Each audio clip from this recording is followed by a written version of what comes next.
true to say that by far and away, most of the comedy that we now are given on television tends to be sort of, lefty oriented. Well, I think there are some brilliant right wing comedians out there. People like Jeff Norcott, Lee Hurst, Boris Johnson. They're all fab comics in my mind. And Yes. I think that this could But be see, a really. that was actually quite funny. And Really? to be honest, I think Boris Johnson is funnier than both of the two people you mentioned before him. It's going to be a really interesting time. I think one of the reasons why everything is so left is like, how many times have we ever had like a Labour government? I think it's like twice, 2 or 3 times, where it's just been on its own. And it's actually easier to, you can't do jokes about Ed Davey because you'd spend about 15 minutes explaining who he is and what the Lib Dems were. So Yeah.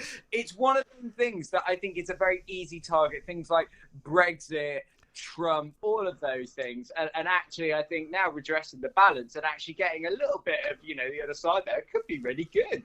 Yeah, but I mean, surely if the problem with the BBC is a left-wing bias, which they say is perceived, well, guess what? It's not actually perceived, it's actually true. Surely the more important thing to change would be the biased political coverage rather than the comedy. I mean, I don't really care if it's left-wing comedy. Have I got news for you, which has become one of the most tedious and useless shows in the history of television now, because Paul Merton isn't funny anymore. Hislop never really was. And the people that they get to host it usually are a collection of chancers, and it just isn't amusing anymore. It's been going for too long. What I'm looking for is a few new ideas.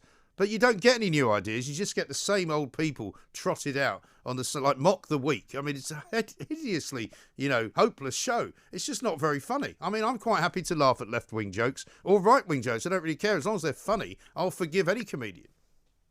So I think this is the thing, because it's going to make for a boring interview, to be honest, Mike, because I think you're dead on, because I actually think that focusing on the comedy department is entirely the wrong area. And I don't think that many people were that bothered about it. I mean, there are certain exclusions. I remember when Nish Kumar, the Brexit Horrible Histories video that went viral, a lot of people were annoyed at that, and I think getting rid of that. But yeah, I don't think the comedy department is the most important thing, really. It's kind of like, sort of bullying someone, but then actually being more annoyed at the colour of their socks rather than what they're doing. It just seems a very odd decision to me.